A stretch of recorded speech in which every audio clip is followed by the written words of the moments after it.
Boy Scout Cave Rescue.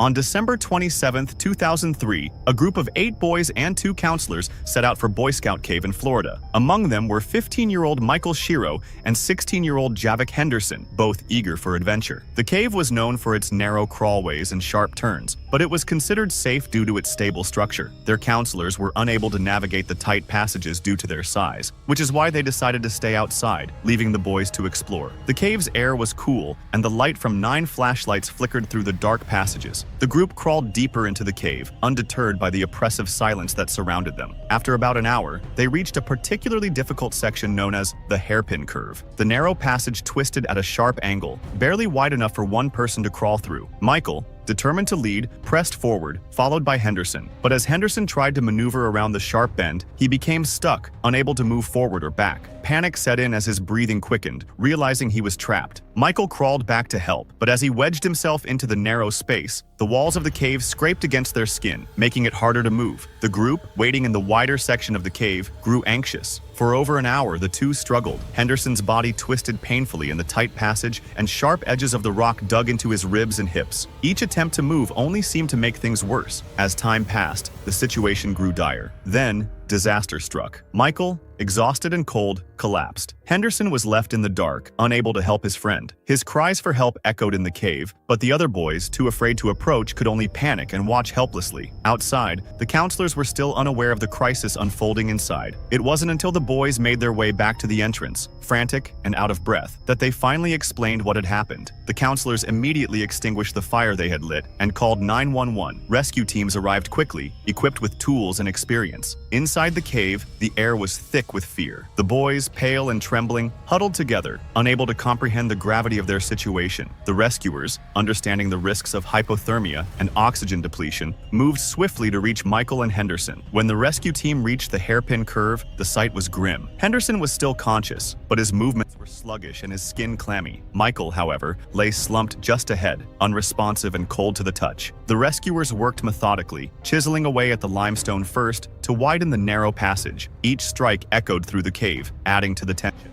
It took over an hour to free Henderson. As he was pulled from the hairpin curve, he let out a sob of relief, though his body remained stiff and trembling. The rescuers wrapped him in a thermal blanket and dragged him through the narrow passages towards the surface. With Henderson's save, attention turned to Michael, who was still in an unconscious state. After 2 hours of grueling work, they freed Michael. His pulse was weak, but it was there. They carefully secured him in a harness and began the painstaking process of carrying him to the surface. As they emerged into the daylight, emergency medical teams rushed to stabilize the boys. Michael, still unconscious, was quickly treated for hypothermia. It took him an entire day to regain consciousness, but miraculously, he survived.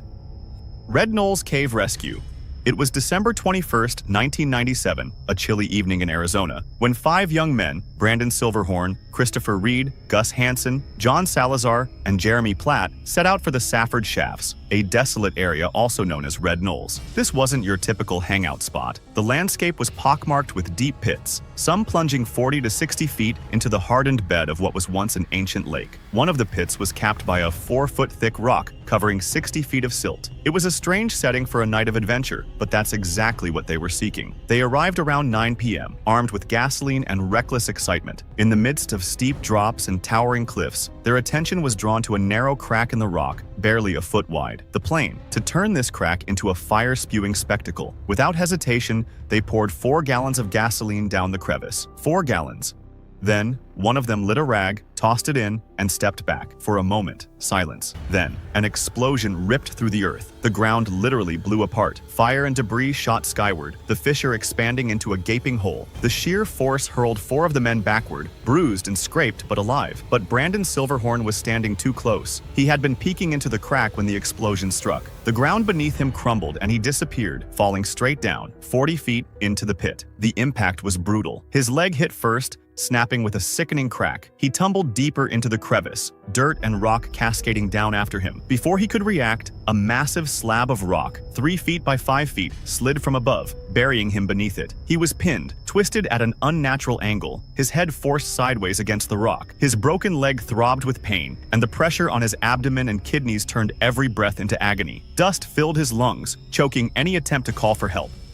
Above, His friends screamed his name, but no response came. Panic surged through them. They couldn't see him through the swirling dust and darkness. There was no way they could pull him out on their own. Desperate, they bolted to their car and raced back to town to get help. Rescuers arrived within the hour. When they saw the scene, they knew this would be a long, dangerous night. The slab covering Brandon wasn't just heavy, it was wedged deep, almost part of the earth itself. The tilt of the crevice made things even worse. If they weren't careful, any movement could send more rock tumbling down. Meanwhile, Brandon was barely clinging to consciousness. His leg was mangled, his body crushed, his breath shallow from the relentless pressure on his chest. Hypothermia set in as the cold leached the warmth from his body. Hours passed. The first challenge was the slab. Rescuers used chisels, carefully loosening its edges. Each strike sent more debris into the crevice, making every second a risk. A pulley system was rigged above, ropes secured to hooks drilled into the surrounding rock. It took 6 men pulling with every ounce of strength to lift the slab, inch by inch. Finally, with one last heave, they moved it out of the way. Next, the rescuers began digging. They worked methodically, pulling away dirt and rocks, each motion slow and deliberate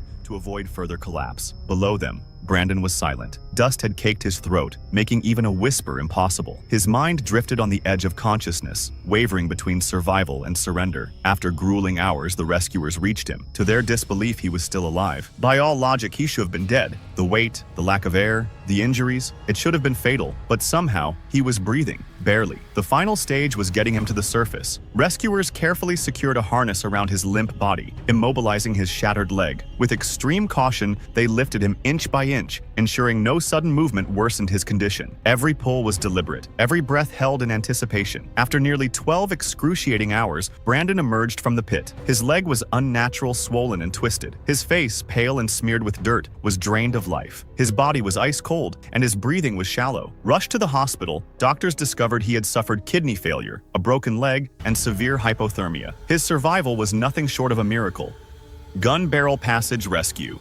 In January 1970, a group of 31 adventurers gathered, bundled up against the bitter winter air. The crunch of snow beneath their boots echoed as they made their way to Knox Cave, which had earned a reputation for one particularly notorious feature, the Gunbarrel. The Gunbarrel was a narrow, keyhole-shaped tunnel, only 18 inches wide and stretching 60 feet in length. Anyone who dared to enter had to squeeze through this tight space, a challenging feat that many considered a badge of honor. It was a test of both physical and mental endurance, separating casual explorers from those truly willing to push their limits. Most of the group was determined to pass through the Gunbarrel and reach the untouched sections of the cave that lay beyond. After hiking through the snow-covered forest, they arrived at the cave's entrance, an icy, snow-filled sinkhole leading into the dark and cold mouth of the cave. One by one, they descended into the depths, the temperature dropping as they left the world of light behind. The atmosphere inside was scary, with only the sound of dripping water and the soft shuffle of boots on rock. Among the group, 19 people decided to tackle the Gunbarrel, including 14-year-old Peter Venn. This was Peter's first caving trip, and he was eager to prove himself. He watched as the others entered the narrow passage, some moving quickly, confident in their abilities, while others hesitated and moved cautiously. When it was Peter's turn, he took a deep breath and plunged in. The tunnel was even tighter than he had imagined, and his body scraped against the jagged rock walls as he wriggled forward, using his elbows and knees to inch along. The air was thin, and his breathing became shallow. Every few feet, he had to stop and catch his breath, the weight of the rock pressing on him. Just 8 feet from the exit, disaster struck. As Peter pushed forward, his knee slipped into a narrow crevice in the floor. At first, he thought it was a minor inconvenience, but when he tried to pull his knee free, it refused to move.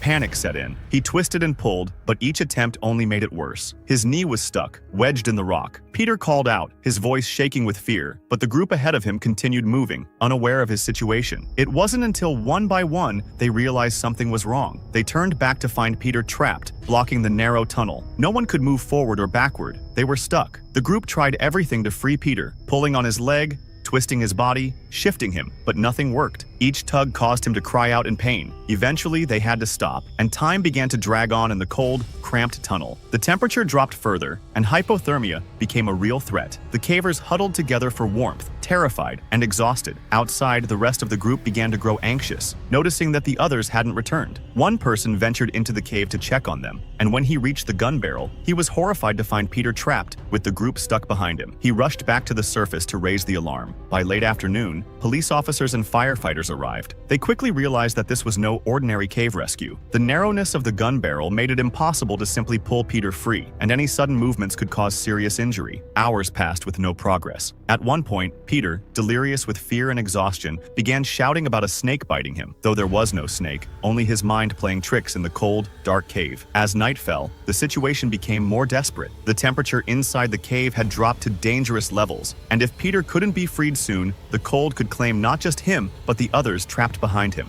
Finally, around 8:30 p.m., after hours of struggle, the rescuers devised a new plan. They handed a thermos of soapy water down to the group, hoping to lubricate Peter's knee and free it from the crevice. They carefully poured the soapy water around his leg while the firefighters tied a rope around his ankle. With everyone coordinating their efforts, they carefully pulled on Peter's leg while those inside the cave wriggled beside him, easing the pressure on his knee. Slowly but surely, his knee began to shift. With one final gentle pull, his leg popped free. Relief washed over the group, but the rescue wasn't done yet. They had to make sure Peter didn't slip back into the crevice. Carefully, they guided him the rest of the way through the tight passage until he was finally clear. One by one, the others behind him crawled out to safety, exhausted but unharmed. Peter had sustained fractures and bruises, and he was treated for hypothermia before being admitted to the hospital for a few days to allow his leg to recover. If you enjoyed this video, subscribe for similar ones and feel free to drop suggestions for the next video in the comments.